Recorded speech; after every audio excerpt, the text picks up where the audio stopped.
나한테 지거든 저 아이를 풀어주시오. 내가 지거든 이 몸뚱이를 가져가시고. 소를 잡는 백정 하나가 장터 무례배 앞에 제 목숨을 판돈으로 걸었습니다. 붙들린 것은 옷차림 고운 도령 하나였지요. 떡 파는 안악도 보았고 신 삼는 노인도 보았고 소 끌던 장정도 다 보았습니다. 그러나 100명이 넘는 사람이 하나같이 고개를 돌렸지요. 밉보이면 그 장터에서 밥을 벌어먹을 수 없었으니까요. 나선 것은 피 묻은 앞치마를 두른 백정 하나뿐이었습니다.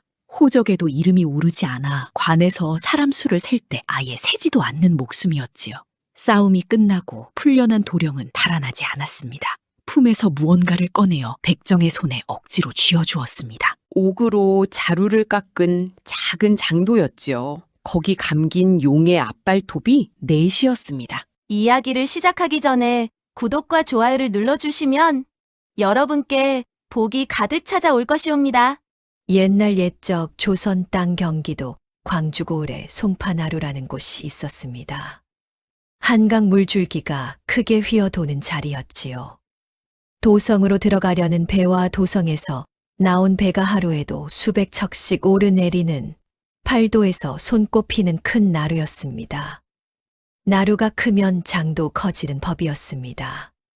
송파장이 서는 날이면 나루터에서 마을 어귀까지 10리 길이 사람으로 메워졌지요. 경상도에서 올라온 무명이며 전라도에서 실려온 종이며 함경도, 북어 두름이 산더미로 쌓였습니다.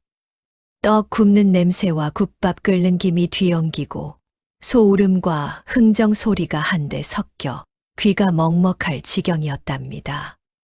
그런데 그 흥성거리는 장터를 등지고 개울 하나만 건너면 딴 세상이 나왔습니다. 버드나무 우거진 둔덕 아래 낮은 초가 67채가 웅크리고 있었지요. 백정들이 모여 사는 마을이었습니다. 소를 잡고 가죽을 다루고 버들그릇을 엮어 파는 사람들이었으나 장꾼들은 그 마을 쪽으로 눈길조차 주지 않았습니다. 호적에 이름이 오르지 않는 사람들이었기 때문입니다. 이름은 있으되 성이 없었고 성이 없으니 조상도 없는 셈이었지요. 관에서 사람 수를 셀 때 백정초는 아예 세지 않았습니다. 그 마을에 쇠돌이라는 젊은이가 살고 있었습니다. 나이 23세, 어깨가 문짝만 하고 팔뚝이 남의 허벅지만 한 장정이었지요. 씨름판이 벌어지면 판을 깰까봐 아예 부르지도 않는다는 말이 돌만큼 힘이 장사였습니다. 허나 쇠돌이 그 힘을 쓰는 곳이라고는 소 잡는 일뿐이었습니다. 그것도 참 묘한 솜씨였습니다. 쇠돌의 손에 잡힌 소는 울지 않았지요. 이마 한복판을 한 번에 짚어 단칼에 끝을 내니 짐승이 겁먹을 틈이 없었던 것입니다. 늙은 백정들은 그 솜씨를 두고 아비를 그대로 닮았다고들 했습니다.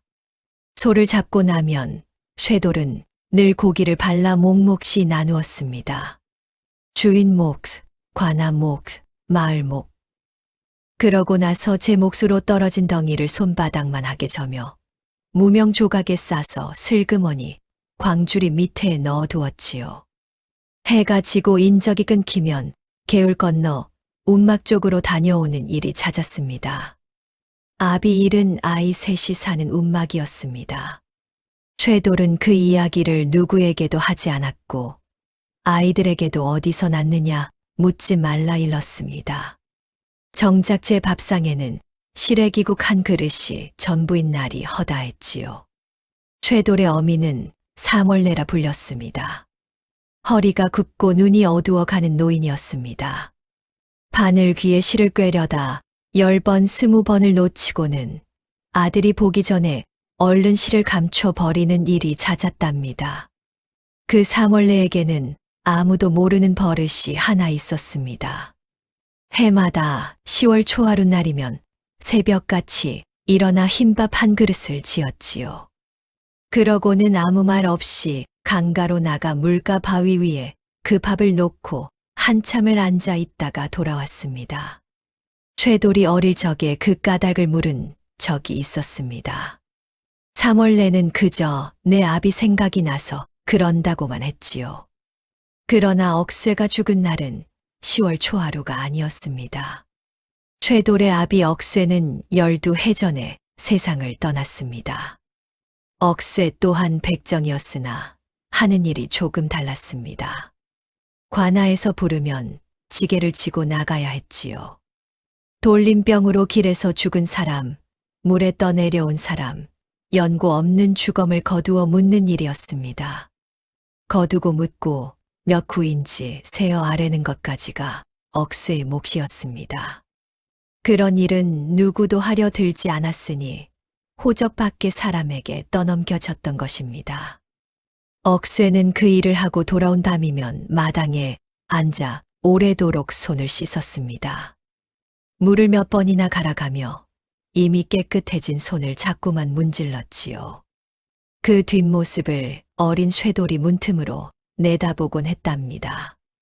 그러던 어느 봄날 새벽, 억쇠가 나루 아래쪽에서 주검으로 떠올랐습니다. 술을 마시고 발을 헛디뎠으리라는 것이 관아의 말이었습니다. 허나 억쇠는 평생 술을 입에 대지 않던 사람이었지요. 마을 사람들은 수군거렸으나 백정의 죽음을 두고 관에 따져 물을 방도는 세상 어디에도 없었습니다. 억쇠가 남긴 것은 칼 한 자루가 전부였습니다. 솥불을 깎아 자루를 삼은 손때가 새까맣게 전 낡은 칼이었지요. 숨을 거두기 며칠 전 억쇠는 그 칼을 아들의 손에 쥐어주며 이런 말을 남겼습니다. 이것은 짐승 잡는 칼이 아니다. 사람 살리는 칼이니라. 어미가 죽거든 그때 자루를 갈라보아라. 11살 쇠돌은 그 말뜻을 알아듣지 못했습니다. 23이 된 지금도 마찬가지였지요. 다만 아비가 이르던 대로 어미가 살아 계신 동안에는 자루에 손을 대지 않았습니다. 이상한 것은 그 칼이 유난히 무겁다는 점이었습니다. 날은 다 닳아 얇아졌는데도 손목이 뻐근할 만큼 묵직했지요. 쇠돌은 솥불이 본디 그런 것이려니 여기고 12해를 그냥 지냈습니다. 그 백정촌에는 막달이라는 처자도 있었습니다. 나이 17. 왼쪽 뺨에서 귀 밑까지 화상 자국이 넓게 번져 있어 사람들이 흉물이라 부르며 아이들에게 겁을 주는 데 썼습니다. 막다리에게는 제 집이라 부를 곳이 없었습니다. 이 집에서 사흘, 저 집에서 닷새를 얻어 자며 허드레시를 해 주고 밥을 얻어 먹었지요. 물을 깃고 나무를 다듬고 아픈 노인 곁에 앉아 손을 주무르는 것이 하루 일이었습니다. 막다리는 좀처럼 입을 열지 않았습니다. 그러면서도 품속에서 결코 놓지 않는 물건이 하나 있었습니다. 손바닥만 한 대나무 통이었습니다. 무엇이 들었느냐 물으면 막다리는 그저 고개를 저었습니다. 그리고 아무도 모르는 일이 또 하나 있었지요. 여름밤이면 막다리가 개울가 너럭바 위에 앉아 쇠돌에게 글자를 가르쳤다는 것입니다. 나뭇가지로 모래 위에 획을 긋고 쇠돌이 그것을 따라 그었습니다. 백정이 글을 배워 어디다 쓰겠느냐고 쇠돌이 웃으면 막다리는 처음으로 또렷하게 말했습니다. 쓸 데가 없어도 아는 것과 모르는 것은 다르옵니다. 그해 겨울로 접어들 무렵 송파장에 흉흉한 소문이 돌기 시작했습니다. 장군이 하나둘 사라진다는 것이었지요. 빚을 지고 도망쳤다고도 하고 배를 타고 멀리 갔다고도 했습니다. 허나 사라진 이들에게는 한 가지 공통점이 있었습니다. 모두 곰배라는 자에게 돈을 빌린 사람들이었습니다. 곰배는 송파장 무례배들의 우두머리였습니다. 등이 굽어 곰배라 불렸으나 힘이 세고 셈이 밝아 장터의 목 좋은 자리는 모두 그 소나귀에 들어 있었지요. 품 안에 늘 두툼한 책자를 하나 끼고 다녔는데 누구에게도 보여주는 법이 없었습니다. 그 무렵 광주부 관아 뒷뜰에서는 밤늦도록 등불 하나가 꺼지지 않고 있었습니다. 판관 윤사겸이 곤배를 불러 앉힌 자리였지요. 윤사겸은 찻잔을 내려놓으며 낮은 목소리로 물었습니다. 12해 전에 나루에서 건져낸 백정놈 말이다. 그자에게 자식이 있다지. 곤배가 허리를 굽히며 아뢰었습니다. 소인이 알아보았사옵니다. 아들놈 하나가 아직 그 마을에 있사옵니다. 윤사겸의 손끝이 찻잔 언저리를 천천히 문질렀습니다. 그놈이 아비의 물건을 지니고 있는지 조용히 알아보아라. 소라는 없어야 한다. 방문 밖에서는 마른 대숲이 서걱서걱 흔들리고 있었습니다. 같은 시각 개울 건너 백정촌의 쇠돌은 아궁이 앞에 앉아 무딘 숫돌에 칼을 갈고 있었습니다. 무엇이 다가오는지 알 리 없었지요. 이튿날이 마침 능행행렬이 송파나루를 건너는 날이라 장이 크게 설 것이라는 말만 마을에 돌고 있었습니다. 나한테 지거든 저 아이를 풀어주시오. 어물전 마당에 벼락처럼 떨어진 그 한마디에 둘러선 사람들이 한꺼번에 입을 다물었습니다. 그날은 능행이 있는 날이었습니다. 능행이란 임금께서 선왕의 능에 참배하러 가시는 행차를 이르는 말이었지요. 여주 쪽 능으로 향하는 길목이 바로 이 송파나루였으니 대궐의 행렬이 강을 건너는 광경을 보겠다고 온 고을 사람이 다 몰려 나온 것입니다.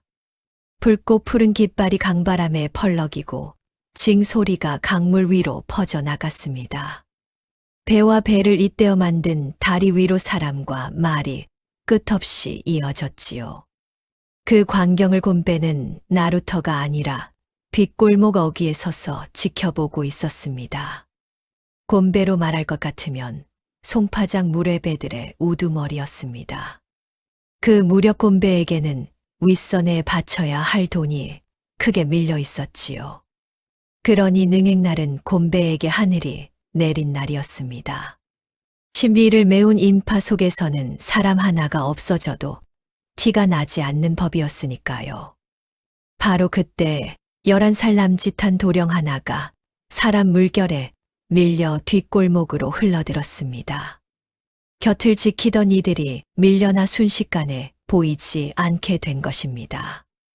명주 두루마기에 옥색띠를 두른 차림새가 한눈에도 예사롭지 않았지요. 곤배의 눈이 대번에 빛났습니다. 부하 셋을 눈짓으로 부르더니 아이의 팔목을 우악스럽게 낚아채 어물전 마당 쪽으로 끌고 들어갔습니다. 어허, 이런 데서 어른을 잃어버렸구나. 우리가 데려다 주마.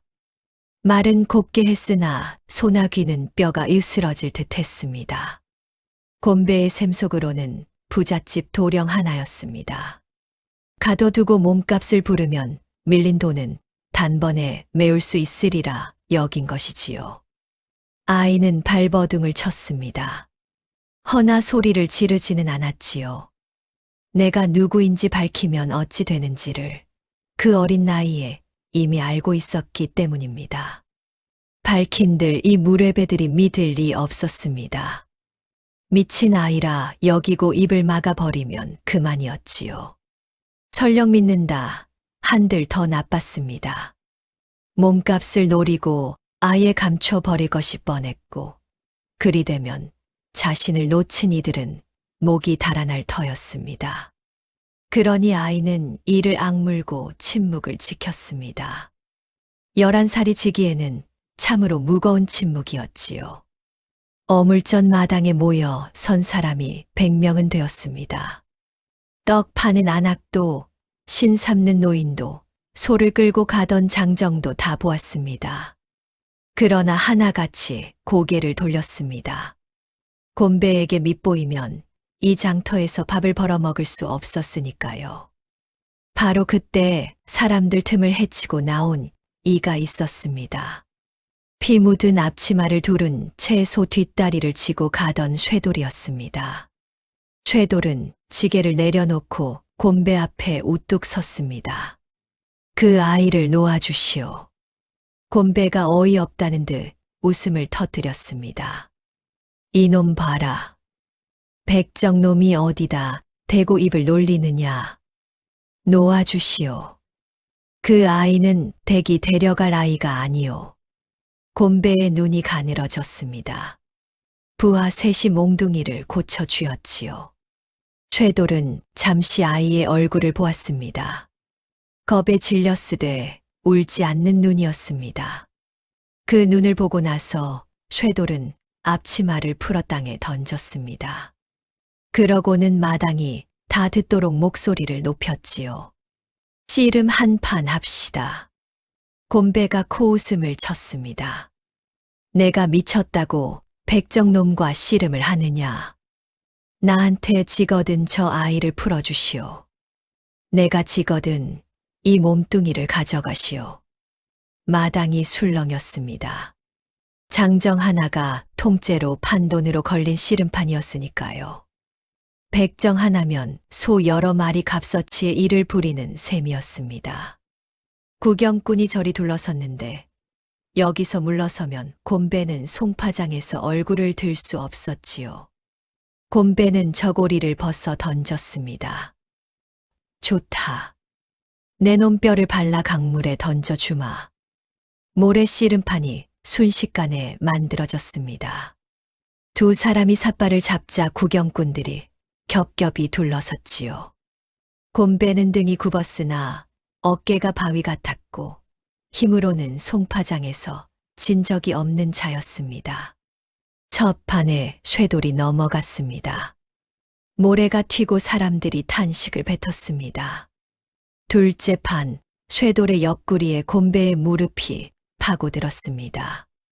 무언가 우두둑하는 소리가 났고 쇠돌의 입에서 붉은 것이 흘렀지요. 그래도 쇠돌은 일어섰습니다.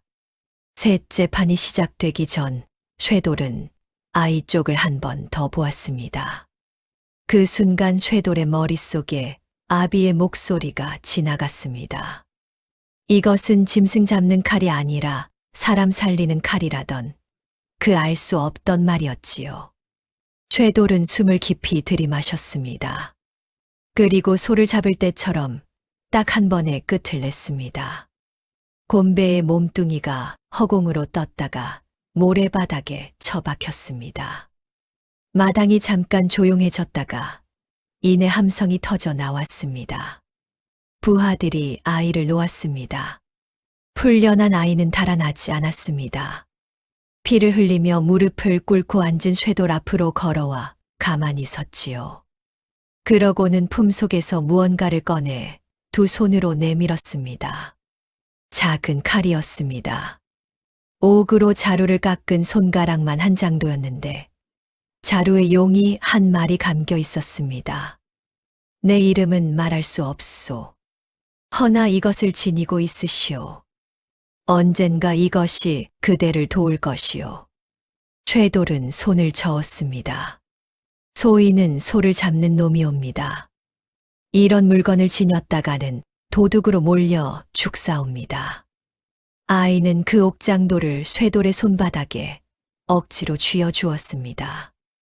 그리고 처음으로 눈시울을 붉혔지요. 오늘 이 장터에서 사람은 그대 하나뿐이었소. 말을 마친 아이는 몸을 돌려 골목 밖으로 걸어 나갔습니다. 쇠돌은 손 안의 옥장도를 물끄러미 들여다보았습니다. 귀한 집 도령의 놀이개련이 여겼지요. 용이 흔한 무늬가 아니라는 것도 그 발톱이 넷이라는 것도 쇠돌은 알지 못했습니다. 세상에는 용을 함부로 새기지 못하는 법이 있다는 것조차 몰랐던 것입니다. 그러나 그 광경을 다른 눈으로 본 자가 있었습니다. 모래바닥에서 몸을 일으키던 곤배였습니다. 골목 어기로 무예를 익힌 자들이 새파랗게 질린 얼굴로 달려오는 것이 보였지요. 그 자들은 아이 앞에 이르자 그대로 흙바닥에 무릎을 꿇었습니다. 이마를 땅에 대고 어깨를 떨었습니다. 무슨 말이 오갔는지 곤배는 듣지 못했습니다. 다만 칼찬 사내들이 11살 아이 앞에 엎드리는 것을 두 눈으로 보았을 뿐이지요. 곰배의 등줄기로 얼음물이 흘러내렸습니다. 그리고 그 순간 곰배의 머리는 무섭도록 빠르게 돌아갔습니다. 저 아이가 누구이든 간에 오늘 그 팔목을 잡은 것은 곰배 자신이었습니다. 그것을 본 사람이 이 마당에만 100명이었지요. 그 중에서 가장 오래, 가장 크게 사람들 입에 오르내릴 자가 누구이겠습니까? 곰배는 이를 갈며 부하를 불렀습니다. 오늘 밤 그 백정놈을 치거라. 허나 죽이지는 말아라. 부하가 어리둥절해하자 곰배가 목소리를 낮추었습니다. 죽이면 시체가 남고 시체가 남으면 관이 파고든다. 도둑놈으로 만들어 마을에서 쫓아내라. 도둑놈의 말은 세상 누구도 믿지 않는 법이니라. 그날 밤이었습니다. 백정촌 마당에 관아의 포졸들이 들이닥쳤습니다. 곰배가 앞장을 서고 있었지요. 낮에 어물전 괴짝이 털렸사옵니다. 이놈이 그 자리에 있었사옵니다. 쇠돌의 보찜이 마당에 쏟아졌습니다. 그 안에서 은비녀 2개와 엽전 꾸러미가 나왔습니다. 쇠돌은 그것을 난생 처음 보았습니다. 허나 백정의 말을 들어주는 관은 없었지요. 포졸들은 매를 치고 촐로들을 불러 세워 이렇게 일렀습니다. 이놈을 마을에서 내치거라. 아니면 마을을 통째로 관에 넘기겠다. 늙은 백정들이 무릎을 꿇었습니다. 쇠도를 지켜주고 싶지 않은 이는 없었습니다.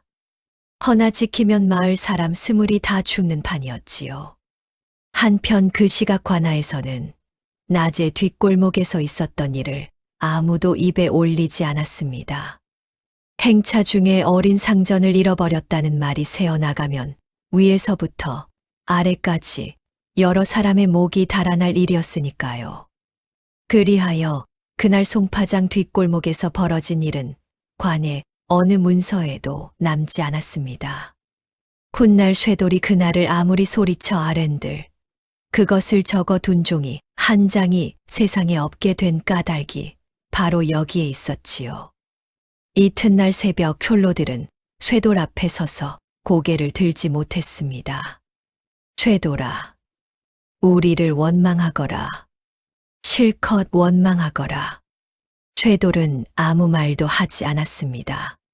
사멀레가 아들의 손을 붙잡고 놓지 않자 쇠돌은 그 손을 하나하나 떼어냈습니다. 어머니, 소자는 죽지 않사옵니다. 칼 한 자루와 옷 한 벌을 지고 마을을 나설 때 눈발이 흩날리기 시작했습니다. 개울을 건너 둔덕을 올라섰을 때였습니다. 뒤에서 눈 밟는 소리가 났지요. 돌아보니 막다리가 보따리 하나를 안고 서 있었습니다. 돌아가거라. 나는 갈 곳도 없다. 막다리는 대답하지 않았습니다. 그저 쇠도를 지나쳐 앞으로 걸어갔지요.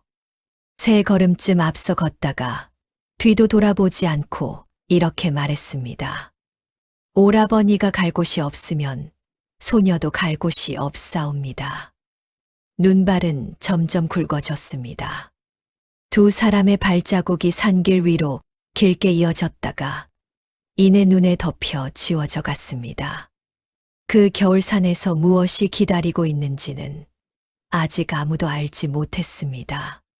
사흘째 눈이 내리고 있었습니다. 산은 온통 하얗게 덮여 길이 어디였는지조차 알아볼 수 없었지요.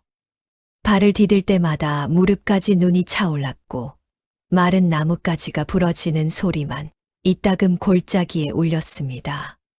쇠돌의 걸음이 눈에 띄게 느려진 것은 이튿날 저녁부터였습니다. 씨름판에서 부러진 갈비뼈 자리가 문제가 아니었지요. 포졸들에게 맞은 등짝이 곪기 시작한 것입니다.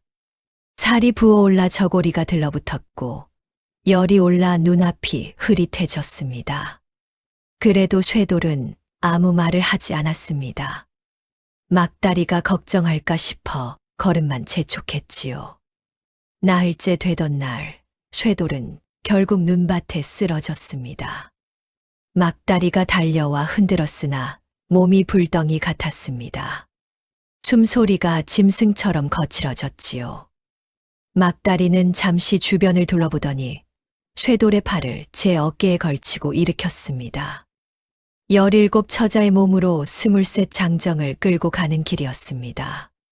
한 걸음에 3번씩 무릎이 꺾였으나 막다리는 끝내 놓지 않았습니다. 반나절을 그렇게 걸어 다다른 곳은 무너져가는 절이었습니다. 기와가 다 내려앉고 부처님 자리도 비어있는 오래 버려진 폐사였지요. 그래도 지붕이 반쯤 남아있어 눈은 피할 수 있었습니다. 막다리는 마른 솔가지를 끌어모아 불을 지폈습니다. 타닥타닥 하는 소리와 함께 매캐한 연기가 피어올랐고 언 손끝에 겨우 감각이 돌아왔지요. 그러고는 쇠돌을 엎어 눕히고 들러붙은 저고리를 물에 적셔 한 겹씩 떼어냈습니다. 드러난 등은 차마 보기 어려웠습니다. 살이 터지고 검붉게 부풀어 고름이 잡혀 있었지요. 막다리는 잠시 숨을 고르더니 품속에서 그 대나무 통을 꺼냈습니다. 12해 동안 누구에게도 보이지 않던 물건이었습니다. 뚜껑을 연이 가느다란 쇠침 연함은 개가 가지런히 꽂혀 있었습니다. 막다리는 침 하나를 불에 쬐어 달군 뒤 손목을 살짝 눌러 자리를 짚었습니다. 그리고 망설임 없이 꽂아 넣었지요. 손끝이 조금도 떨리지 않았습니다. 골문 자리를 째어 고름을 짜내고 눈 녹인 물로 씻어내고 보따리에서 꺼낸 마른 풀을 짓지어 붙였습니다. 그 모든 것이 물 흐르듯 이어졌습니다. 정신이 반쯤 돌아온 쇠돌이 고개를 돌려 그 광경을 보았습니다. 마을에서 물 깃고 나물 다듬던 막다리가 아니었지요. 이튿날 아침 열이 내렸습니다. 쇠돌은 부처님도 없는 빈자리에 등을 기대고 앉아 아궁이 앞에 쭈그린 막다리를 한참 바라보았습니다. 솥에서 김이 오르고 쌉싸름한 양 냄새가 폐사 안에 가득했습니다. 너는 그것을 어디서 배웠느냐? 막다리의 손이 잠깐 멈추었습니다. 한참 만에 나온 대답은 뜻밖의 것이었습니다. 소녀는 5살보다 전의 일이 하나도 기억나지 않사옵니다. 막다리가 아는 것이라고는 그날 밤의 조각뿐이었습니다. 사방이 불붙어 있었고 누군가 저를 커다란 독 안에 밀어 넣었다는 것. 독 뚜껑이 닫히기 직전에 보따리 하나가 품에 안겨졌다는 것. 그리고 뜨거운 것이 왼뺨을 훑고 지나갔다는 것. 그 다음은 아무것도 없었습니다.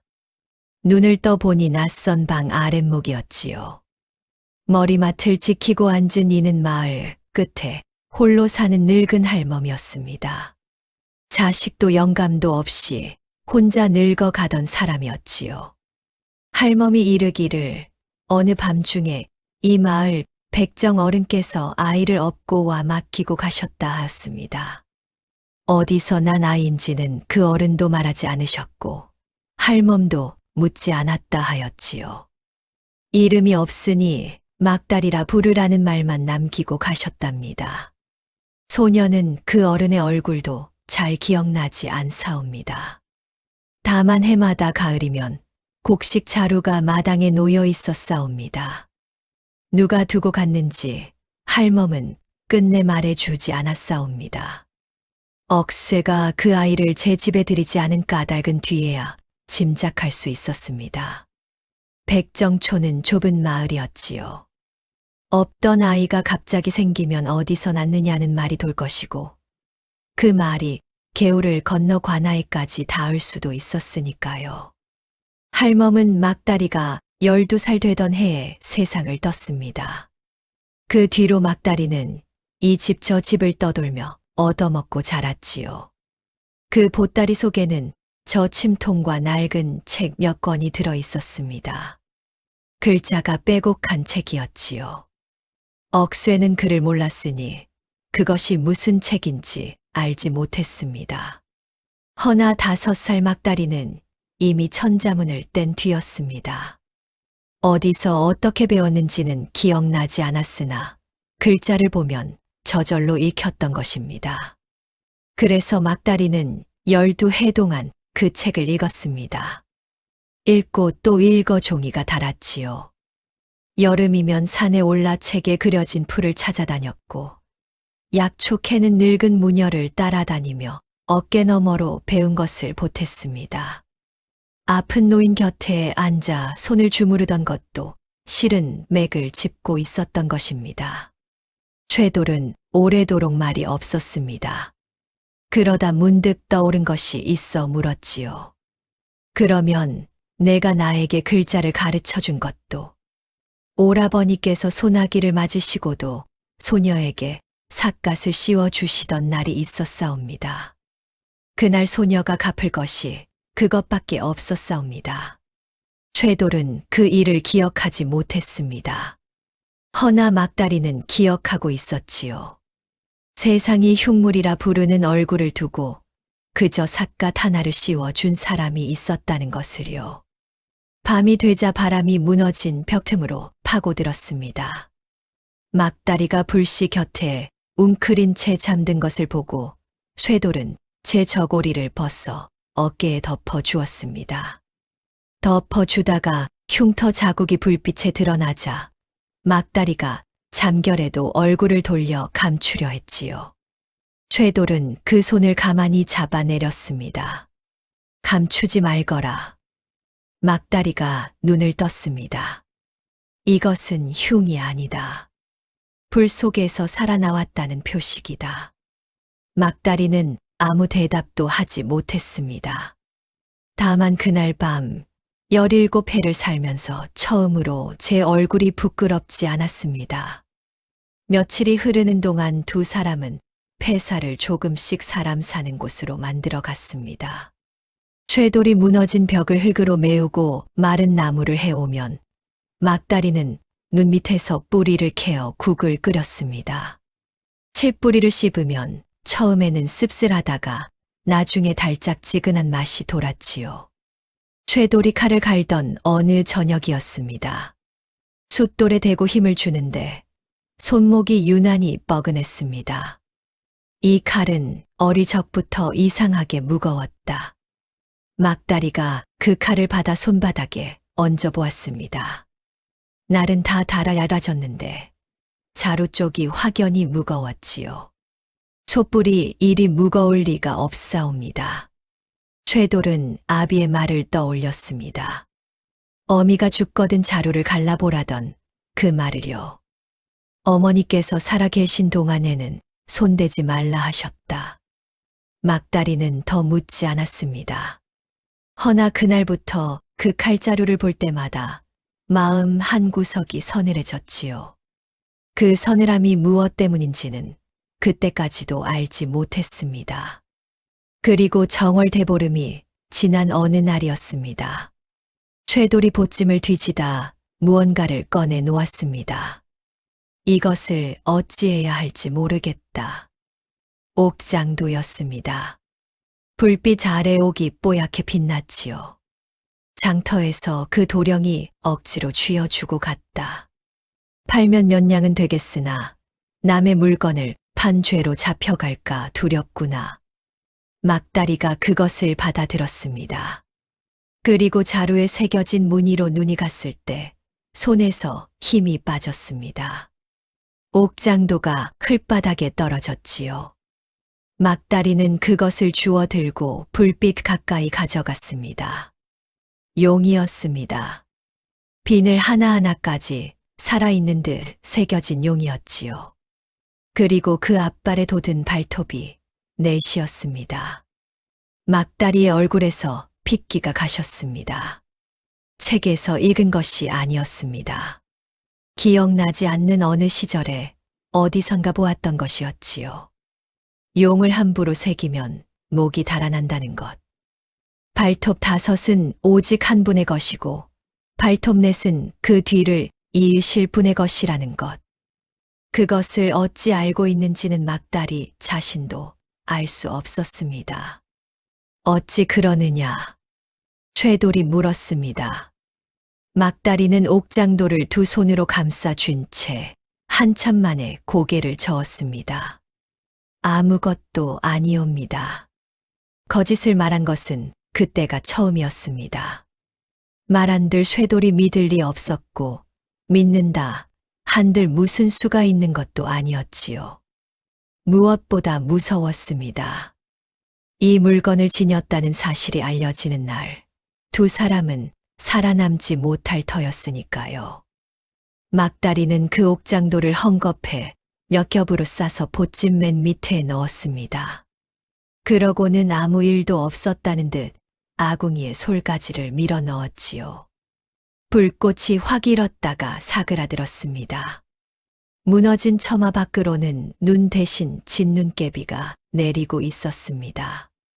겨울이 물러갈 채비를 하는 소리였지요. 허나 산 아래 광주부 관하에서는 그 무렵 사람 몇이 조용히 마을을 뒤지기 시작하고 있었습니다. 참으로 알 수 없는 것이 사람의 일이었습니다. 쫓겨난 자리에서 오히려 사람 노릇을 하게 되었으니 말입니다. 봄이 오자 산이 달라졌습니다. 진눈깨비가 그친 자리에 파릇한 것들이 돋고 골짜기마다 물소리가 살아났지요. 폐사 뒷마당에는 어느새 제비가 집을 짓기 시작했습니다. 두 사람이 그 산에 자리를 잡은 지 반년이 되어 가고 있었습니다. 산등성이 너머에는 화전민들이 살고 있었습니다. 나라 땅도 아니고 남의 땅도 아닌 비탈을 태워 좋아 감자를 부치는 사람들이었지요. 호적에 오르지 못한 것으로 치면 백정과 다를 바 없는 처지였습니다. 그러니 쇠돌이 백정이라는 것을 알고도 아무도 눈살을 찌푸리지 않았습니다. 쇠돌은 힘쓰는 일이라면 무엇이든 했습니다. 무너진 둑을 쌓고 굴러내린 바위를 치우고 겨우내 얼어 죽은 나무를 베어 장작으로 쪼개 주었지요. 나무를 치고 비탈을 오르는 뒷모습을 보고 노인들이 혀를 찼습니다. 저런 장정이 어찌하여 이 산속에 들어와 있는가 싶었던 것입니다. 막다리가 하는 일은 또 달랐습니다. 산에서 캔 풀을 말리고 빻아 약을 지었지요. 기침이 멎지 않던 노인이 사흘 만에 잠을 잤고 배앓이로 새파랗게 질렸던 아이가 하룻밤 만에 밥을 찾았습니다. 허리를 못 펴던 안악이 침 몇 대에 지게를 지고 일어섰지요. 화전민들은 처음에 막다리의 얼굴을 보고 흠칫했습니다. 허나 얼마 지나지 않아 아무도 그 흉터를 보지 않게 되었습니다. 침 놓는 처자가 어디 갔누? 약초 뜯으러 갔지. 해걸음에나 오실게야. 그리 부르는 사람이 하나둘 늘어났지요. 막다리는 그 소리를 들을 때마다 가슴이 이상하게 뜨거워졌습니다. 17해를 살면서 사람들이 저를 찾는다는 것이 어떤 것인지 처음 알았기 때문입니다. 화전민 중에 나이 지긋한 할멈이 하나 있었습니다. 두 사람이 한 지붕 아래 지내는 것을 두고 처음에는 눈치를 주더니 어느 날 폐사로 올라와 이렇게 말했지요. 산 중에 얘를 갖출 것이 어디 있누? 우리가 보았으니 그것이 얘일세. 그리하여 화전민 17이 둘러선 자리에서 두 사람은 서로에게 절을 했습니다. 혼서도 없고 사모관대도 없고 가마도 없었습니다. 말린 진달래를 한 줌 뿌려준 것이 전부였지요. 허나 쇠돌은 그날 처음으로 막다리를 이름으로 부르지 않았습니다. 부인. 그 한마디에 막다리의 귀 끝이 붉어졌습니다. 그날부터 막다리도 쇠돌을 서방님이라 불렀지요. 여름이 깊어 단오가 되었습니다. 화전민들이 그네를 메고 창포를 삶아 머리를 감던 날이었지요. 창포 삶는 냄새가 온 골짜기에 퍼졌습니다. 그날 저녁 쇠돌이 막다리 앞에 무언가를 내놓았습니다. 박달나무를 깎아 만든 빗이었습니다. 한 달을 넘게 밤마다 깎았던 것이지요. 빗살이 28개 하나같이 고르고 매끄러웠습니다. 소 잡던 손으로 어찌 이런 것을 만들었나 싶을 만큼 정교했습니다. 소를 잡는 손도 이런 것을 만들 줄 안다. 막다리는 그 빗을 받아 들고 한참을 들여다보았습니다. 그러다 빗등에 새겨진 것을 발견했지요. 작은 연꽃 한 송이였습니다. 어찌 하필 연꽃이옵니까? 쇠돌은 머리를 긁적였습니다. 진흙에서 나오는 꽃이 아니냐. 진흙에서 나왔다고 아무도 그 꽃을 진흙이라 부르지 않더라. 막다리는 그날 밤 잠을 이루지 못했습니다. 이름도 없이 막다리로 살아온 사람에게 누군가 꽃 한 송이를 새겨준 것은 처음이었으니까요. 허나 행복이란 늘 그런 것이었습니다. 다가올 폭풍을 모른 채 가장 밝게 빛나는 법이었지요. 바로 그 무렵 산 아래에서는 전혀 다른 일이 벌어지고 있었습니다. 광주부 판관 윤사겸이 밤중에 관할을 나섰습니다. 횃불도 없이 등롱 하나만 들린 채였지요. 뒤를 따르는 것은 곰배와 부하 넷뿐이었습니다. 일행이 다다른 곳은 백정촌 뒷산의 공동묘지였습니다. 봉분이라 부를 것도 없이 흙을 대충 쌓아 올린 무덤들이 늘어선 자리였지요. 곰배가 그 중 하나를 가리켰습니다.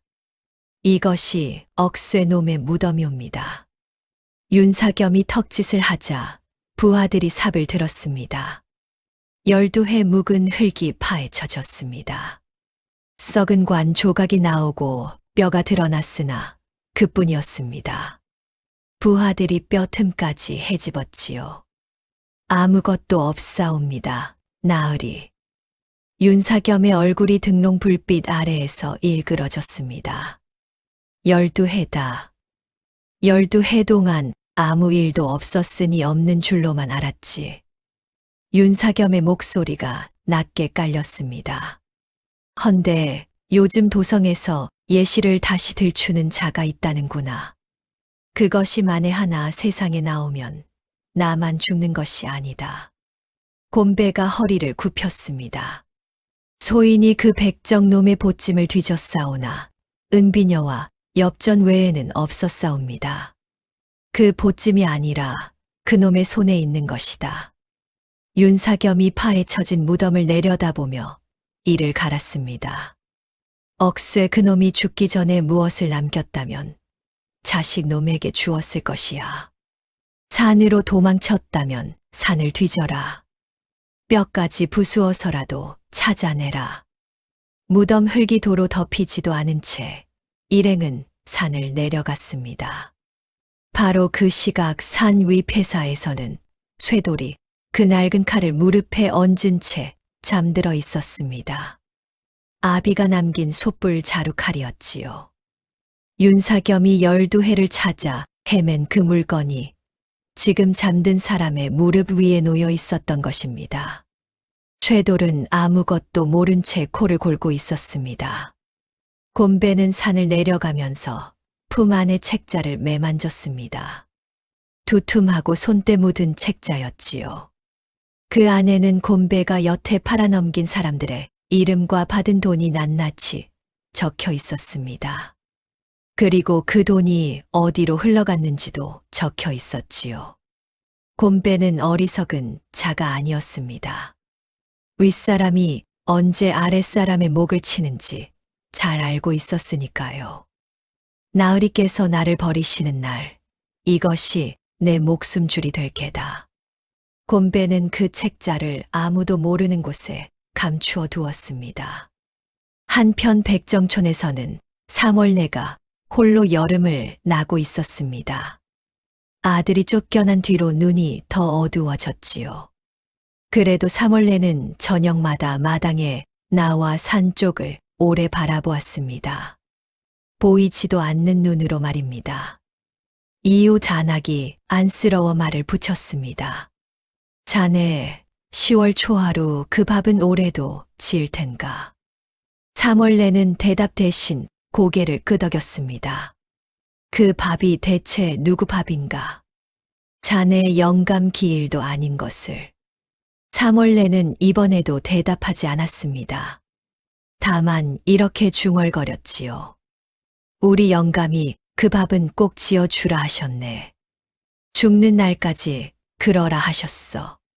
그러고는 입을 다물었습니다. 억쇠가 왜 그런 말을 남겼는지 사몰래도 12해 동안 알지 못했습니다. 다만 이렇게 짐작할 뿐이었지요. 우리 영감이 거두어 묻은 사람 중에 유난히 마음에 걸린 이가 있었나 보다고요. 가을바람이 불기 시작할 무렵이었습니다. 산에 이상한 일이 생기기 시작했습니다. 화전민 하나가 낯선 산에 둘이 골짜기를 훑고 다니더라는 말을 전했지요. 산삼을 캐러 왔다기에는 손에 삽도 망태기도 없더랍니다. 막다리의 낯빛이 변했습니다. 그날 밤 막다리는 보찜 맨 밑에 넣어둔 것을 꺼내 다시 확인했습니다. 헝겊에 겹겹이 쌓인 옥장도가 손에 잡혔지요. 무너진 담장 너머로 풀벌레 소리가 그치고 어디선가 까마귀가 울었습니다. 그리고 막다리가 고개를 들었을 때였습니다. 폐사 마당 한가운데 달빛에 사람 그림자 하나가 길게 드리워져 있었습니다. 불을 놓아라. 한 놈도 살려두지 말아라. 그 고함 소리와 함께 폐사 마당에 횃불 67개가 한꺼번에 쏟아져 들어왔습니다. 그날 밤 마당에 서 있던 그림자는 곤배의 앞잡이였습니다. 며칠 동안 골짜기를 훑고 다니던 자였지요. 산길을 눈에 익혀두었다가 달 없는 밤을 골라 패거리를 이끌고 올라온 것입니다. 마른 가을 풀에 불이 옮겨 붙자 삽시간의 불길이 치솟았습니다. 썩은 석가래가 우지끈 소리를 내며 내려앉고 잿가루가 눈송이처럼 날렸지요. 숨을 쉴 때마다 매캐한 것이 목구멍을 긁었습니다. 쇠돌은 잠결에 막다리를 끌어안고 굴러 문지방을 넘었습니다. 등 뒤에서 지붕이 통째로 주저앉았지요. 두 사람이 겨우 마당으로 나왔을 때 사방은 이미 사내들에게 둘러싸여 있었습니다. 백정놈아, 내 아비가 남긴 물건을 내놓아라. 곤배의 목소리였습니다. 쇠돌은 그 말을 알아듣지 못했습니다. 아비가 남긴 것이라고는 낡은 칼 한 자루뿐이었으니까요. 허나 막다리는 알아들었습니다. 그리고 그 순간 막다리의 다리가 굳어버렸습니다. 불길 때문이었습니다. 타오르는 불꽃과 무너지는 기둥과 코를 찌르는 연기 냄새가 12해 동안 닫혀있던 문을 두드린 것입니다. 막다리의 눈앞에 다른 밤이 겹쳐 보였습니다. 지붕이 낮은 방들이 줄지어 붙은 집이었습니다. 여자들이 소리를 지르며 뛰어다녔고 문이 밖에서 잠겨 열리지 않았지요. 누군가 5살 아이를 안아들고 빗들로 달렸습니다. 장독대였습니다. 빈 독의 뚜껑이 열리고 아이가 그 안으로 밀려 들어갔습니다. 품에 보따리 하나가 안겼지요. 그때 그 목소리가 귓가에 또렷이 되살아났습니다. 소리 내지 말거라. 어미가 부를 때까지 나오지 말거라. 독 뚜껑이 닫히기 직전 불붙은 석가래가 떨어져 내렸습니다. 뜨거운 것이 아이의 왼뺨을 훑고 지나갔지요. 그리고 어미는 다시 부르지 않았습니다. 막다리의 입에서 짐승 같은 소리가 새어 나왔습니다. 무릎이 꺾여 그 자리에 주저앉았지요. 부인. 쇠돌이 소리쳤으나 막다리의 귀에는 들리지 않았습니다. 몽둥이가 쇠돌의 뒤통수를 향해 날아든 것이 바로 그때였습니다.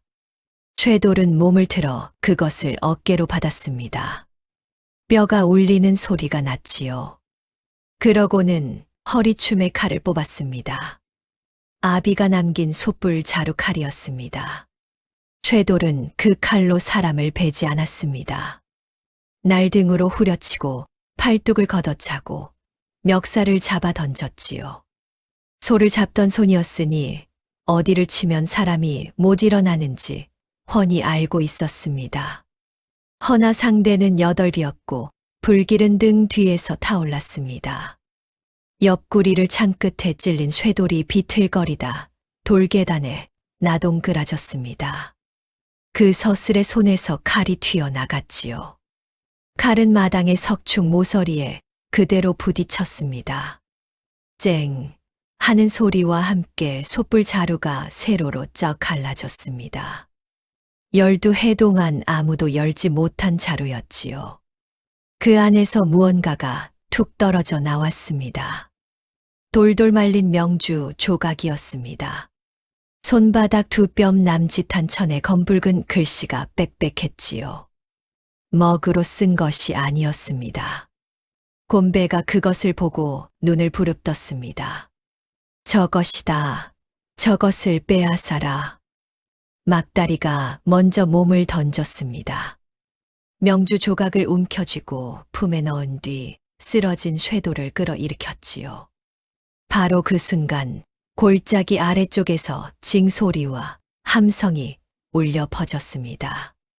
불길을 본 화전민들이 낫과 도끼를 들고 올라온 것입니다.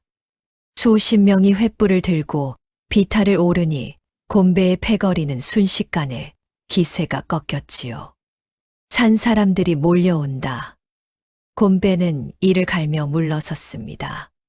두 사람은 화전민들의 부축을 받아 산등성이를 넘었습니다. 건너편 골짜기 바위굴에 몸을 뉘었을 때는 이미 새벽이었지요.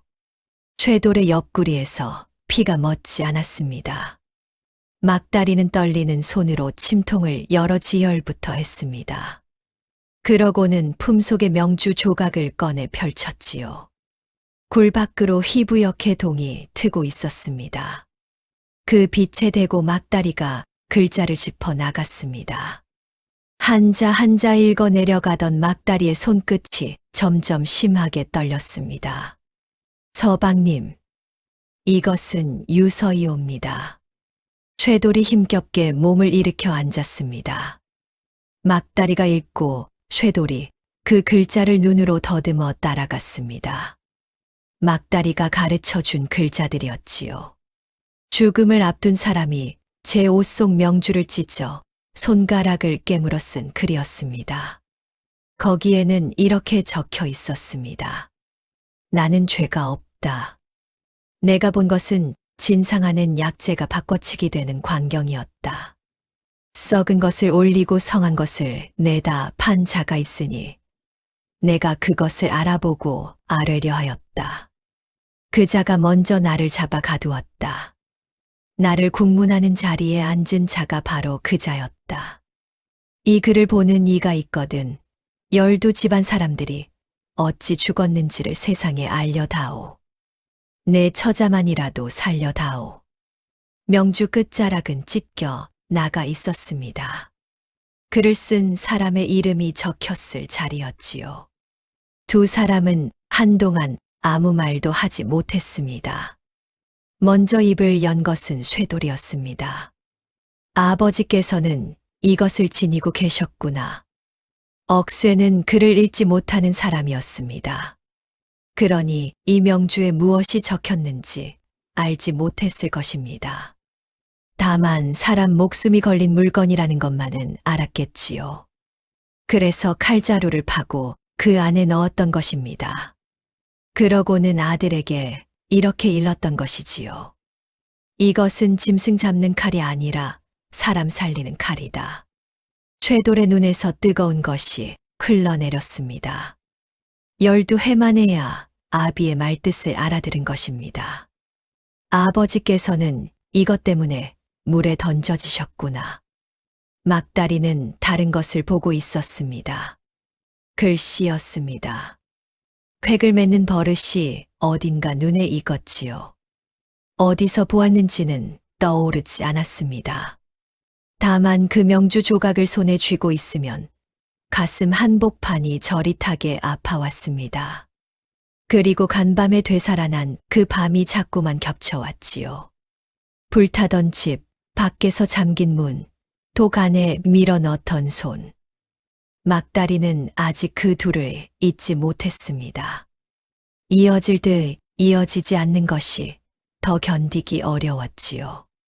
서방님, 소녀는 아무래도 소녀가 누구인지 알아야만 하겠사옵니다. 그날 아침 화전민 하나가 헐레벌떡 굴러 찾아왔습니다. 산 아래에서 들은 소식을 전하러 온 것이었지요. 관아에서 방을 붙였네. 백정놈이 관물을 훔쳐 산으로 달아났다고. 쇠돌은 쓴웃음을 지었습니다. 이제는 도둑이 아니라 관물을 훔친 죄인이 되었으니 잡히면 목이 달아날 판이었습니다.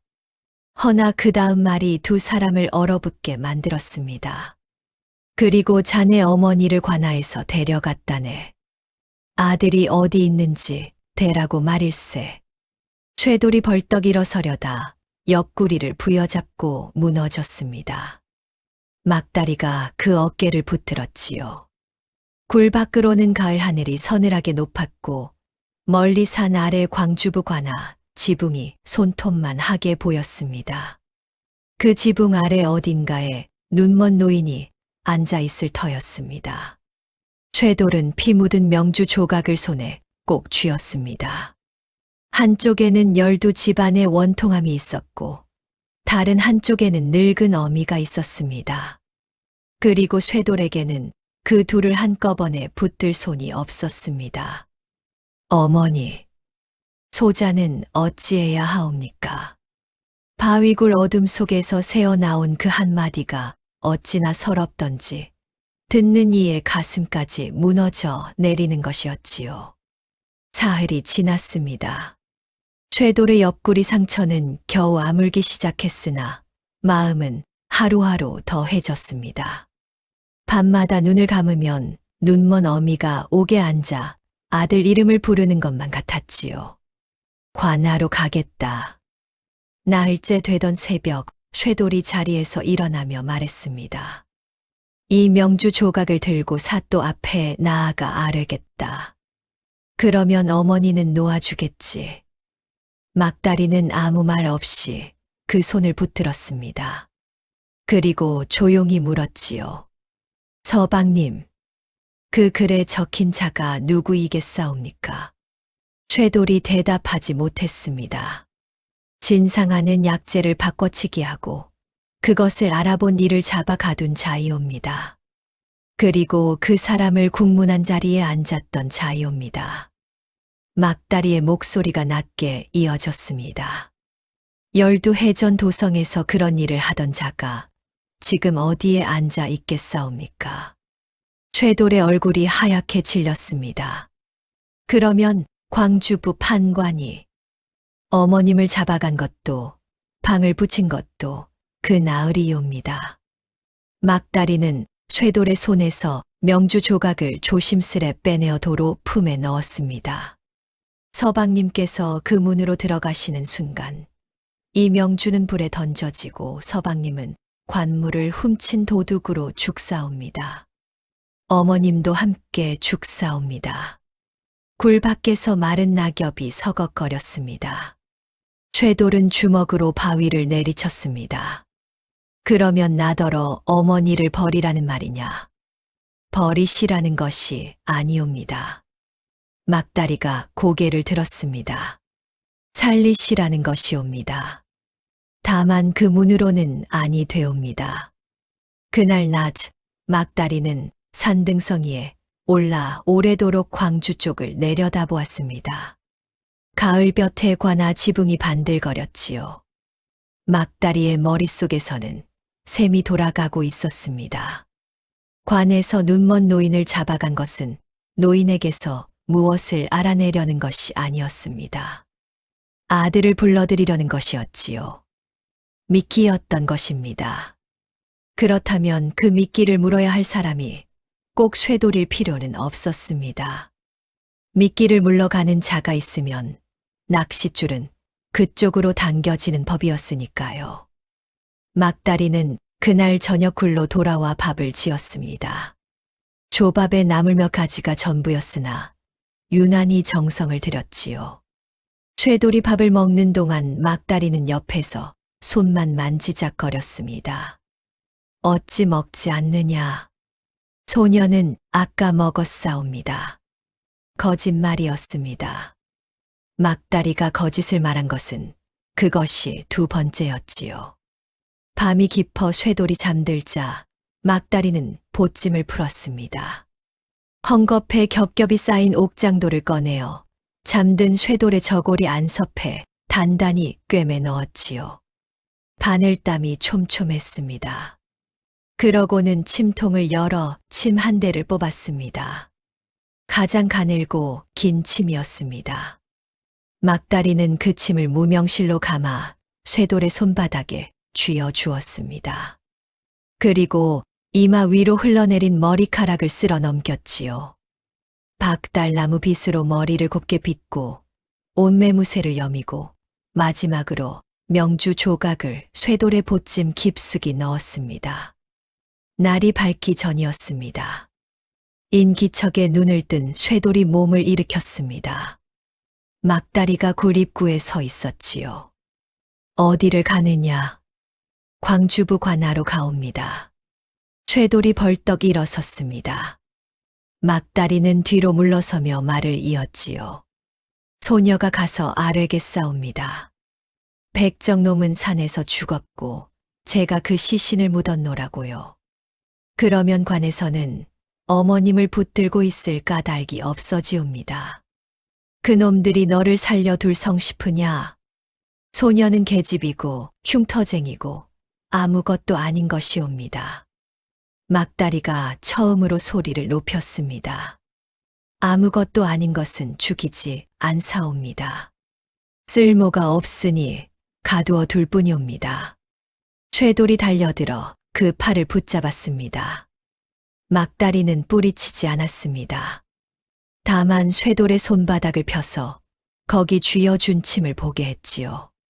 서방님, 이 침으로 사람을 살릴 수도 있고 죽일 수도 있사옵니다. 소녀가 가르쳐 드린 자리를 잊지 마시옵소서. 나는 너를 두고 가지 않는다. 저고리 안섭을 만져 보시옵소서. 쇠돌이 손을 넣어 보니 딱딱한 것이 만져졌습니다. 옥장도였지요. 그 도령이 이르기를 언젠가 이것이 서방님을 도울 것이라 하였사옵니다. 소녀는 그 말을 믿사옵니다. 막다리는 그제야 붙잡힌 팔을 천천히 빼냈습니다. 서방님께서는 도성으로 가시옵소서. 임금께서 지나시는 길이 있고 그 앞에 엎드려 아뢰는 법이 있다 하옵니다. 꽹과리를 쳐서 아뢰면 매를 맞더라도 임금의 귀에는 닿는다 하옵니다. 그것은 죽으러 가는 길이다. 그러면 소녀와 서방님이 같은 길을 가는 것이옵니다. 막다리가 웃었습니다. 흉터가 있는 쪽 뺨까지 활짝 드러내고 웃은 것은 그때가 처음이었지요. 소녀는 이름도 없이 살았사옵니다. 그런데 서방님께서 부인이라 불러주시고 산 사람들이 침 놓는 처자라 불러주었사옵니다. 17해 살아 그것이면 넉넉하옵니다. 그러고는 쇠돌의 가슴을 두 손으로 밀었습니다. 장정의 몸이 밀릴 리 없었으나 쇠돌은 밀렸습니다. 가시옵소서. 어서요. 막다리가 돌아섰습니다. 세 걸음쯤 걷다가 걸음을 멈추었지요. 서방님, 소녀를 데리러 오실 적에는 소녀의 이름을 불러 주시옵소서. 막다리 말고요. 그리고 뒤도 돌아보지 않고 비탈을 내려갔습니다. 그날 낮 광주부 관아 마당에 처자 하나가 제 발로 걸어 들어왔습니다. 포졸들이 끌고 가 마당에 굴렸지요. 윤사겸이 대청에 나와 앉았습니다. 내년이 그 백정놈과 함께 있던 계집이냐? 그러하옵니다. 그 놈은 어디 있느냐? 산에서 죽었사옵니다. 소녀가 묻었사옵니다. 윤사겸의 눈이 가늘어졌습니다. 거짓임을 알아채는 것은 어렵지 않았지요. 전연의 몸을 뒤져라.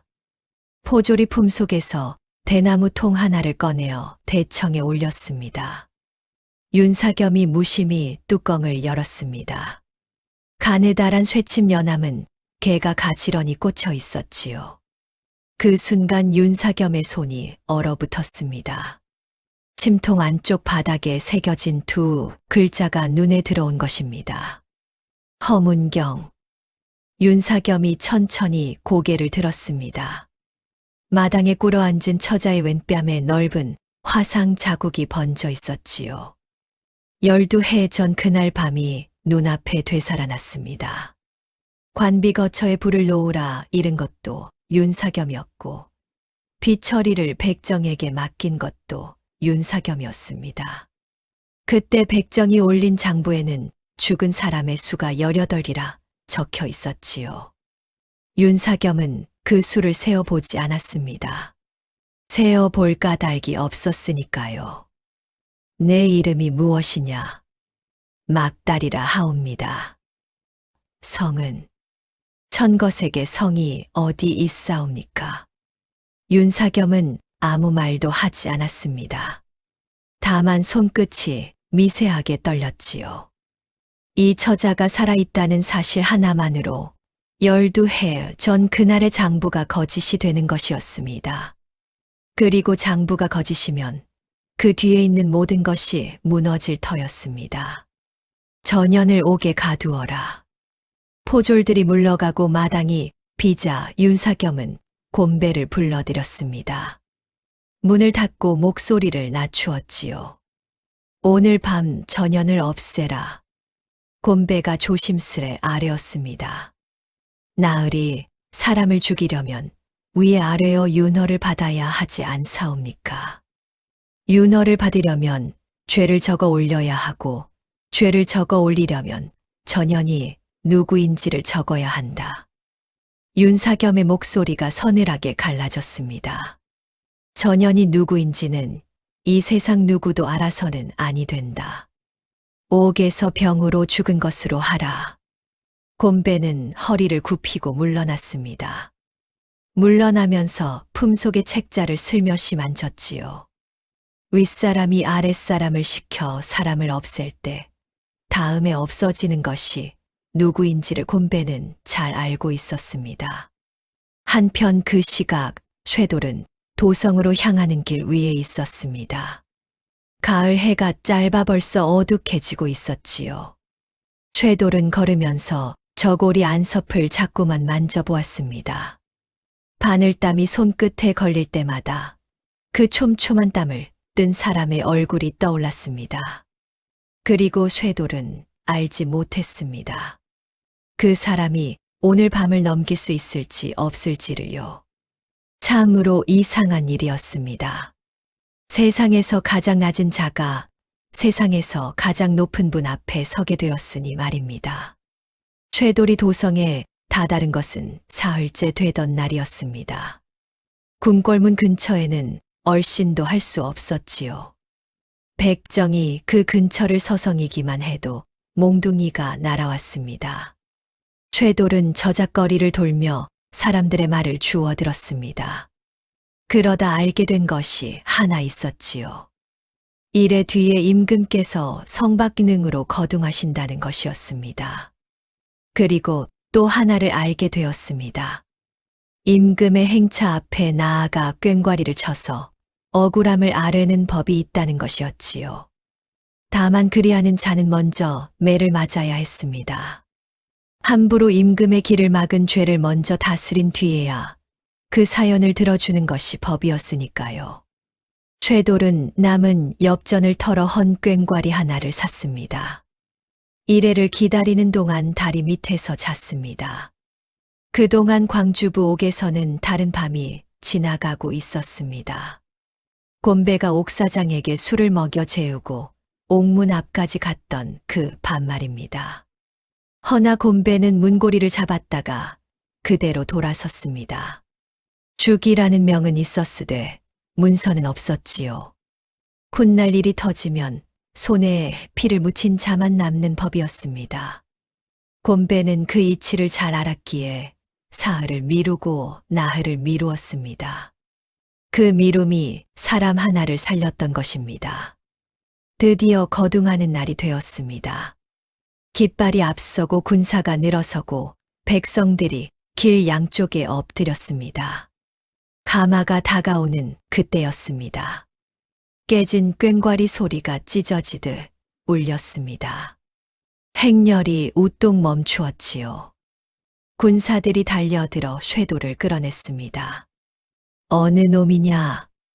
광주 송파 백정촌에 사는 쇄돌이라 하옵니다. 백정이라는 말에 주의가 술렁였습니다. 호적에도 없는 것이 임금의 길을 막았으니 그 자리에서 목이 달아나도 할 말이 없는 일이었지요. 형틀이 놓이고 매가 시작되었습니다. 한 대의 살이 터지고 두 대의 피가 튀었습니다. 쇄돌은 매를 맞으면서 소리를 질렀습니다. 12해 전 옥사가 무고이옵니다. 3대, 4대, 12집안이 억울하게 죽었사옵니다. 5대, 6대, 진상하는 약재를 바꿔치기 한 자가 사람을 죽인 것이옵니다. 7대에 이르러 쇄돌의 목소리가 갈라졌습니다. 그래도 멈추지 않았지요. 소인의 아비가 그 증좌를 지니고 있다가 강물에 던져졌사옵니다. 관원들이 서로 눈짓을 주고받았습니다. 백정 하나가 미쳐 날뛰는 것으로 치부하려는 눈치였지요. 그러나 쇄돌에게는 그 일을 적어둔 종이 한 장이 없었습니다. 그날 송파장 뒷골목의 일은 관에 어느 문서에도 남지 않았으니까요. 증인도 없고 문서도 없고 오직 백정의 입만 있었던 것입니다. 저놈을 끌어내라. 말도 안 되는 소리로 어가를 어지럽히는구나. 바로 그때였습니다. 가마 뒤편에서 어린 목소리가 났습니다. 멈추어라. 행렬이 얼어붙었습니다. 12살이 된 동궁이 말에서 내려 걸어 나온 것입니다. 동궁은 형틀에 묶인 사내의 얼굴을 오래 들여다보았습니다. 피와 흙에 범벅이 되어 알아보기 어려웠으나 동궁은 알아보았지요. 1년 전 어물전 마당에서 제 앞을 막아서던 그 얼굴이었습니다. 그대의 품을 열어보아라. 별감이 저고리를 해치자 안섭해서 딱딱한 것이 잡혔습니다. 바늘땀을 뜯어내니 헝겊에 겹겹이 쌓인 것이 나왔지요. 옥장도였습니다. 자루에 감긴 용의 앞발톱이 넷이었습니다. 그것을 본 신하들이 일제히 땅에 엎드렸습니다. 동궁이 그 옥장도를 두 손으로 받아들고 임금의 가마 앞으로 나아갔습니다. 아바마마, 지난해 송파에서 소자를 구한 자가 이 사람이옵니다. 소자가 이것을 주었사옵니다. 그리고 이렇게 아뢰었지요. 그날 소자를 구한 것은 벼슬아치도 군사도 아니었사옵니다. 소를 잡는 자였사옵니다. 그날의 일이 어느 문서에도 적히지 않은 까닭까지 동궁이 아뢰자 임금의 낯빛이 서늘해졌습니다. 저 사람의 말을 들어보아라. 쇄돌이 형틀에서 풀려났습니다. 보찜에서 꺼낸 피 묻은 명주 조각이 임금 앞에 올랐지요. 조정이 발칵 뒤집힌 것은 그 다음이었습니다. 명주에 적힌 글씨를 알아본 늙은 관원이 있었기에 때문입니다. 내의원에서 오래 일한 이였지요. 이 필체는 12해 전 대역죄로 죽은 의관 허문경의 것이옵니다. 허문경, 막다리의 침통 안쪽에 새겨져 있던 그 두 글자였습니다. 의금부에서 12해 전 문서를 모두 꺼내왔습니다. 그리고 그 안에서 나직은 이름이 나왔지요. 당시 옥사를 다스린 의금부 도사 윤사겸이었습니다. 문서를 만들고 공초를 적고 압수한 물건을 다룬 자가 바로 그였습니다. 그러니 무엇이든 고쳐 쓸 수 있었던 것입니다. 윤사겸이 잡혀오고 광주에서 곤배도 함께 끌려왔습니다. 국청이 열리자 곤배는 제 목숨이 끝난 것을 대번에 알아차렸습니다. 동궁에게 손을 댄 죄까지 얹혔으니 살아날 구멍이 없었지요. 그리하여 곤배는 감추어 두었던 책자를 스스로 내놓았습니다. 거기에는 팔아넘긴 사람들의 이름과 받은 돈, 그리고 그 돈이 광주부 관하로 흘러간 내력이 낱낱이 적혀 있었습니다. 윤사겸의 죄가 하나씩 드러났습니다. 진상하는 약재를 성한 것과 썩은 것으로 바꿔치기에 사복을 채운 죄.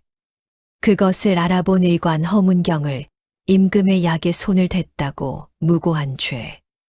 무고로 12집안을 멸문시킨 죄. 그 집 처자들을 광주부 관비로 끌어내린 뒤 거처에 불을 놓아 없앤 죄. 그 뒷수습을 맡은 백정 억쇠가 무언가를 감추었다. 여겨 강물에 던진 죄. 그리고 12해가 지나도록 그 일을 덮으려 사람을 사고팔게 한 죄였습니다. 죄상이 낭독되는 동안 윤사겸은 한마디도 하지 못했습니다. 허나 마지막에 이르러 임금께서 물으셨습니다. 광주부 옥에 지금 갇혀있는 계집은 누구냐? 윤사겸의 얼굴이 잿빛이 되었습니다. 그 물음에 답하는 순간 12해 전 18명이 죽었다던 장부가 거짓이 되는 것이었으니까요. 죽었다던 사람이 살아있으면 죽인 자가 누구인지도 드러나는 법이었습니다. 파발이 광주로 달렸습니다. 옥문이 열렸을 때 막다리는 벽에 기대어 앉아 있었습니다. 굶기고 물을 주지 않아 정신이 오락가락하는 중이었지요. 의금부 도사가 그 앞에 무릎을 꿇고 아뢰었습니다. 의관 허문경의 여식이 맞으시옵니까? 막다리는 그 이름을 알아듣지 못했습니다. 다만 침통을 돌려받아 손에 쥐었을 때 안쪽 바닥에 새겨진 두 글자가 눈에 들어왔지요. 그 순간 12해 동안 이어지지 않던 것들이 한꺼번에 이어졌습니다. 불타던 집, 밖에서 잠긴 문, 독 안에 밀어 넣던 손, 그리고 명주 조각에서 눈에 익다고 느꼈던 그 획을 맺는 버릇. 아비의 글씨였던 것입니다. 막다리는 침통을 끌어안고 소리 없이 울었습니다. 억쇠가 12해 전 무엇을 했는지도 그제야 드러났습니다. 불탄 관비 거처에서 시신을 거두고 그 수를 세어 아뢰는 것이 억쇠의 일이었지요. 억쇠는 잿더미 속 독 안에서 아직 숨이 붙은 아이를 찾아냈습니다. 그리고 죽은 사람의 수에 그 아이를 넣어 적었습니다. 호적에도 오르지 못하는 백정촌으로 데려간 것은 세상에서 사람 하나를 감출 수 있는 곳이 거기뿐이었기 때문입니다. 억쇠가 아들에게 남긴 그 말도 이제 온전히 풀렸지요. 이것은 짐승 잡는 칼이 아니라 사람 살리는 칼이라던 말입니다. 그 칼자루 안에는 12집안의 원통함이 들어 있었고 그 칼을 쥔 아들이 그것을 세상에 꺼내 놓았으니까요. 윤사겸은 백성들이 지켜보는 앞에서 죄인으로 끌려나갔습니다. 광주부 백성들이 몰려나와 침을 뱉었지요. 곤배와 그 패거리도 하나도 남김없이 잡혀갔습니다. 그날따라 하늘이 유난히 맑았고 관아 마당에 징소리가 길게 울려 퍼졌습니다. 허나 정작 두 사람은 아직 서로를 보지 못하고 있었습니다. 최돌은 도성에서 매맞은 몸으로 누워 있었고 막다리는 광주옥에서 겨우 걸어 나온 참이었으니까요. 가을 하늘 아래 두 사람 사이에는 아직 100리 길이 남아 있었습니다. 가을볕이 유난히 맑던 날이었습니다. 광주부 관아 대문이 활짝 열리고 그 안에서 눈먼 노인 하나가 부축을 받으며 걸어 나왔습니다. 3월내였습니다. 판관이 죄인이 되어 끌려간 마당에 죄목도 없이 가두어 둔 노인을 붙들고 있을 관원은 아무도 없었지요. 옥에서 나온 사몰래는 하늘이 어느 쪽인지도 알지 못해 한참을 서 있었습니다. 같은 날 옥사 뒤편에서도 사람 하나가 걸어 나왔습니다. 여러 날 굶고 물도 제대로 마시지 못한 몸이라 혼자 서지도 못했지요. 포졸이 아니라 의금부에서 내려온 관원이 그 팔을 부축했습니다. 죄인을 끌어내는 손이 아니라 사람을 모시는 손이었습니다. 두 사람이 백정촌으로 돌아가는데 꼬박 하루가 걸렸습니다. 마을 사람들이 개울 건너까지 마중을 나왔지요. 그러고는 이래 동안 막다리는 자리에서 일어나지 못했습니다. 사몰래가 미음을 쑤어 떠먹였습니다. 보이지도 않는 눈으로 손끝으로 그릇 언저리를 더듬어 가면서 말입니다. 그러던 어느 새벽이었습니다. 사몰래가 부스럭거리며 일어나 부엌으로 나가는 기척이 났습니다. 막다리가 눈을 떴지요. 어머님, 어디를 가시옵니까? 오늘이 10월 초하루일세. 막다리는 그 말을 듣고 이불을 걷었습니다. 몸이 말을 듣지 않았으나 기어이 따라 나섰지요. 강가에는 갈대가 하얗게 피어 바람에 눕고 물빛은 시리도록 맑았습니다. 사몰래가 물과 바위 위에 흰밥 한 그릇을 올려놓았습니다. 12해를 하루같이 그리해 온 자리였지요. 어머님, 이 밥은 누구의 밥이옵니까? 사몰래는 한참 만에 대답했습니다. 우리 영감이 죽기 전에 이르시더구나. 10월 초하루가 되거든 흰밥 한 그릇을 지어 강가에 놓아주라고. 죽는 날까지 그러라고. 어머님, 어찌 그런 말씀을 하셨을까요? 그것은 나도 모르네. 12해를 지어놓고도 몰랐지. 사몰래는 보이지 않는 눈으로 강물 쪽을 바라보았습니다. 다만 우리 영감이 거두어 묻은 사람 중에 유난히 마음에 걸린 이들이 있었나 보다 하였네. 그래서 묻지 않았어. 막다리의 손이 떨렸습니다. 10월 초하루. 그날은 억수의 기일이 아니었습니다. 12해 전 광주부 관비 거처의 불이 나 18사람이 죽었다던 바로 그날이었지요. 억수에는 그 사람들의 시신을 제 손으로 거두었습니다. 그중 17을 묻고 하나를 살렸습니다. 그러고는 죽은 이들에게 밥 한 그릇을 놓기 시작했던 것입니다. 글도 모르고 제사도 지낼 줄 모르는 백정이 할 수 있는 것이 그것뿐이었으니까요. 막다리는 그 자리에 엎드려 울었습니다. 12해 동안 저를 살려준 집에서 해마다 제 어미의 밥이 지어지고 있었던 것입니다. 사몰래는 우는 소리가 나는 쪽으로 손을 더듬어 등을 쓸어 주었습니다. 무슨 사연인지도 모른 채 말입니다. 쇠돌이 돌아온 것은 그로부터 사흘 뒤였습니다. 매 맞은 자리가 아물지 않아 지팡이를 짚고 100리를 걸어온 길이었지요. 백정촌 어귀에 사람들이 모여 있었습니다. 그 한가운데 막다리가 서 있었습니다. 쇠돌은 지팡이를 놓고 절뚝이며 다가갔습니다. 도성에서 의금부 문서가 펼쳐지던 날, 쇠돌은 그 자리에 있었습니다. 관원이 12해 전 명부를 읽어 내려가다 한 이름에서 멈추었지요. 의관 허문경의 여시, 허연화. 그때부터 쇠돌은 100이 길을 걸어오는 내내 그 이름을 입안에서 굴렸습니다. 혹여 잊을까 싶어 몇 번이고 되뇌었지요. 이제 그 이름을 부를 차례였습니다. 연화야. 막다리의 어깨가 크게 흔들렸습니다. 12해 동안 이름 없이 막다리로 불리던 사람이 제 이름을 들은 순간이었습니다. 너를 데리러 오거든 이름을 불러달라 하지 않았느냐. 연화는 아무 말도 하지 못했습니다. 두 손으로 얼굴을 가리고 울었지요. 지켜보던 백정촌 사람들도 옷고름으로 눈을 눌렀습니다. 그해 겨울 조정에서 판결이 내려왔습니다. 혈서 한 장으로 뒤집힌 것은 아니었습니다. 이름이 찢겨 나간 명주 조각만으로는 위조라 우기면 그만이었으니까요.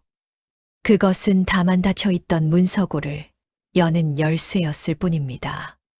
문이 열리자 세 가지가 한꺼번에 나왔습니다. 하나는 곰배가 내놓은 책자였습니다. 사람을 팔아받은 돈이 어느 관하로 흘러들어갔는지가 낱낱이 적혀 있었지요. 둘은 12해 전 진상 약재를 적어둔 대장이었습니다. 같은 해에 올린 약재의 수요가 앞뒤로 맞지 않는 대목이 여러 군데 나왔습니다. 그리고 셋이 가장 무거웠습니다. 죽었다고 적혀 있는 사람이 살아서 걸어 다니고 있었던 것입니다. 관비 거처에서 18이 죽었다고 적어 올린 장부가 거짓이었으니 그 장부를 다스린 자의 말은 무엇 하나 믿을 수 없게 되었지요. 윤사겸은 국법에 따라 처형되었습니다. 곰배는 목숨은 부지하였으나 이마에 죄인의 낙인을 받고 먼 섬으로 보내졌습니다. 끌려가던 날 송파장 사람들이 길 양쪽에 늘어섰지요. 빚에 몰려 식구를 잃었던 이들이었습니다. 아무도 소리를 지르지 않았습니다. 다만 말없이 서서 지켜보는 그 눈길이 곰배에게는 어떤 매질보다 견디기 어려웠을 것입니다. 억울하게 죽은 12집안이 모두 복권되었습니다. 허문경에게는 벼슬이 도로 내려졌고 연화는 관비 문서에서 이름이 지워졌지요. 죄인의 딸이 아니라 일관의 딸로 다시 태어난 것입니다. 이듬해 봄이었습니다. 백정촌 뒷산에 파헤쳐졌던 억새의 무덤이 새로 다듬어지고 그 앞에 돌 하나가 세워졌습니다. 의로운 백성 억새의 무덤이라 새겨진 비석이었지요. 그제야 사람들은 억새가 왜 그 명주 조각을 아무에게도 보이지 않았는지를 헤아렸습니다. 억새는 그를 몰랐으니 무엇이 적혔는지 알지 못했습니다. 허나 알았다 한들 마찬가지였을 것입니다.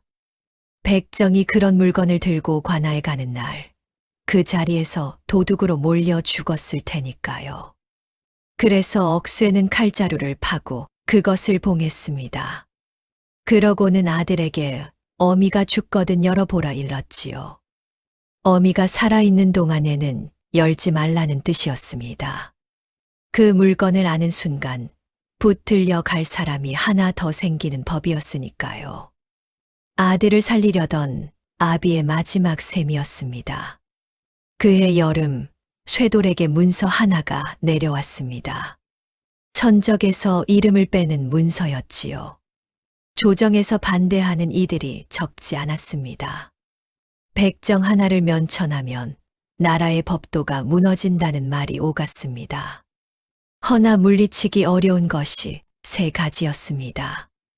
하나는 동궁을 구한 공이었고, 둘은 그 아비가 나라의 죄인 아닌 죄인을 지키려다 강물에 던져졌다는 것이었지요.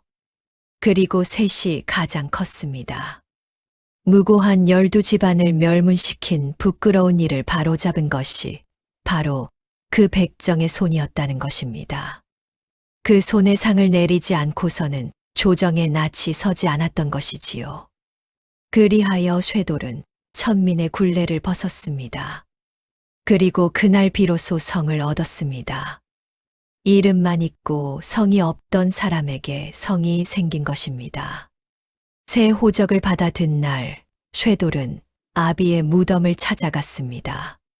비석 앞에 무릎을 꿇고 앉아 제 성을 소리 내어 불러보았지요. 한 번 부르고, 두 번 부르고, 세 번째에는 목이 메어 소리가 나오지 않았습니다. 아버지. 이제 아버지도 성이 생기셨습니다. 봄에 심은 풀들이 무덤 위에 파랗게 돋아 있었습니다. 연화의 손길이 사멀레의 눈에 닿기 시작한 것도 그 무렵이었습니다. 아침 저녁으로 침을 놓고 약을 다려 올리고 눈꺼풀을 따뜻한 수건으로 눌러주기를 석 달이었지요. 내의원에서 늙은 의관이 몇 차례 다녀갔습니다.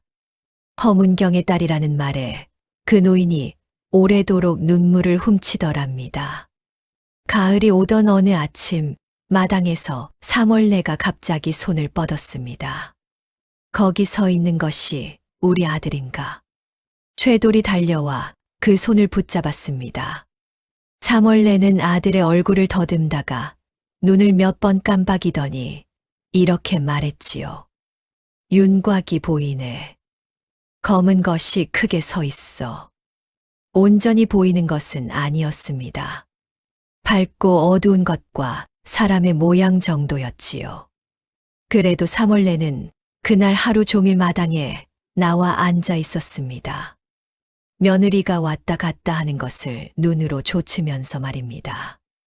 저것이 우리 며느리로구나. 저리 곱게 걷는구나. 혼례를 다시 올린 것은 그의 가을이었습니다. 산중에서 진달래 한 줌으로 치렀던 예를 이번에는 제대로 갖추었지요. 화전민들이 산을 내려와 자리를 채웠고 백정촌 사람들이 상을 날랐습니다. 신부의 왼뺨에는 여전히 흉터가 있었습니다. 연화는 그것을 분으로 가리지 않았지요. 가릴 까닭이 없었으니까요. 그것은 흉이 아니라 불 속에서 살아나왔다는 표식이었습니다. 세월은 흘러갔습니다. 몇 해가 지난 뒤 쇠돌은 무과에 나아갔습니다.